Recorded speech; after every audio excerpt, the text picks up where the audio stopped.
Tension আক্রান্ত। মজার মজার গান গাইতেন বলে অনেকের মনে হতে পারে যে কিশোর কুমার হয়তো কখনো চিন্তায় থাকতেন না। এমন ভাবনাটা কিন্তু ভুল। আগে যতই মজা করেন না কেন, রেকর্ডিং শুরুর কিছুক্ষণ আগে হঠাৎ বদলে যেতেন কিশোর কুমার। শুধু তাই নয়, বাড়িতে নিজে গানটা তুলেই ফোন করতেন শচীন দেববর্মন অথবা পঞ্চমকে, বারবার শোনাতেন। গানের ব্যাপারে যতক্ষণ সাড়া না পেতেন ততক্ষণ টেনশনে থাকতেন তিনি। বারবার জিজ্ঞেস করতেন, ঠিক হচ্ছে তো? কিশোর কুমার যদিও বুঝতে দিতে চাইতেন না তিনি গান নিয়ে কতটা টেনশনে ভুগছেন, তাই রেকর্ডিং শেষ করেই দ্রুত বাড়ি চলে যেতেন। শুনতেনও না, বলতেন গানটা এখন আর শুনবো না, আপনারাই বলবেন কেমন হয়েছে। মেহবুবা, শোলে ছবির মেহবুবা ও মেহবুবা গানটি কিন্তু কিশোর কুমারেরই গাওয়ার কথা ছিল। তার বাড়িতে গানটি তৈরি হচ্ছে। গানটি পঞ্চম বাবু মানে রাহুল দেব বর্মন, শচীন দেব বর্মন, শচীন কর্তার সুযোগ্য উত্তরসূরি তার ছেলে বিশ্ববরেণ্য রাহুল দেব বর্মন যেভাবে গাইছিলেন তিনি ঠিক সেভাবে তুলতে পারছিলেন না, মানে কিশোর কুমার ঠিক সেভাবে অনুকরণ করতে পারছিলেন না তার গানটা। বেশ কয়েকবার চেষ্টার পর হঠাৎ কিশোর কুমার বলে উঠলেন, পঞ্চম যাই বলো, এই গানটা আমার থেকে তোমার গলায় অনেক ভালো লাগছে, এটা তুমি গিয়ে দাও। এমনই আরেকটি গান, ক্যারাভান ছবির পিয়া তু আব তো আজা, আশা ভোসলে ও পঞ্চম বাবুর দ্বৈত গান। এটা তো আমরা সবাই জানি, কিন্তু হওয়ার কথা ছিল, মানে গাওয়ার কথা ছিল কিন্তু কিশোর কুমার এবং আশা ভোসলের। কিন্তু এই গানের মাঝে একটা শ্বাসের অংশ আছে, সেটি কিছুতেই আসছেন না কিশোর কুমারের। একসময় হাল ছেড়ে দিয়ে পঞ্চমকে বললেন, মানে রাহুল দেব বর্মনকে বললেন, বুঝলে এটা তুমিই গেয়ে দাও।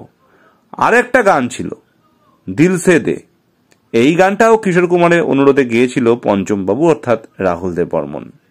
এখনকার দিনে কেউ এভাবে নিজের গান ছেড়ে দেবে অন্য কাউকে?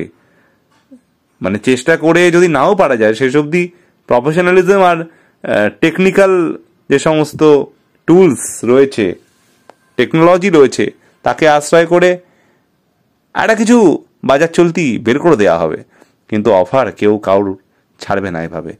একজন প্রকৃত শিল্পী কিশোর কুমার ছিলেন, কত বড় শিল্পী ছিলেন যে তার মতো একজন গায়ক যার পক্ষে কোনো গানই গাওয়া প্রায় অসম্ভব ছিল না, কিছুই সবই তিনি পারতেন, কিন্তু তারপরে তার মনে হয়েছে কোথাও একটা তার পারফেকশনের জায়গায় গিয়ে একটু কম লাগছে বলে তিনি সেটা না গিয়ে যে জাস্টিস করতে পারবে তাকে বলছেন যে তুমি গাও বা আপনি গান।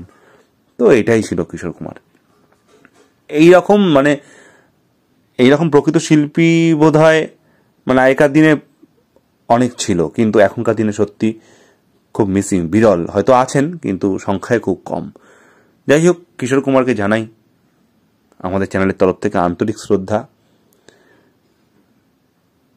আর এই পোস্টটি আমি পেয়েছি ফেসবুক থেকে, তার জন্য ফেসবুককে জানাই আন্তরিক শ্রদ্ধা, আন্তরিক ধন্যবাদ।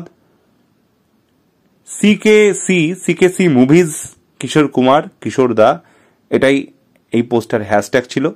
যদিও পেজ এবং পোস্ট কারকের নাম আমার জানা নেই, পরে যদি জানতে পারি অবশ্যই আমি ডেসক্রিপশন বক্স বা কমেন্ট বক্সের প্রথমে অ্যাড করে দেবো। তো যাই হোক, এই ছিল আজকের প্রতিবেদন। যদি ভালো লেগে থাকে তাহলে ভিডিওটিকে লাইক, কমেন্ট, শেয়ার করবেন আর চ্যানেলটিকে সাবস্ক্রাইব করতে ভুলবেন না। ততক্ষণ প্লিজ একটু ওয়েট করুন, নেক্সট ভিডিও রেগুলারের মতো আবার নেক্সট দিন আসার অপেক্ষায়। ততক্ষণ খুব ভালো থাকবেন আর এই চ্যানেলটির পাশে থাকবেন বরাবরের মতো। নমস্কার।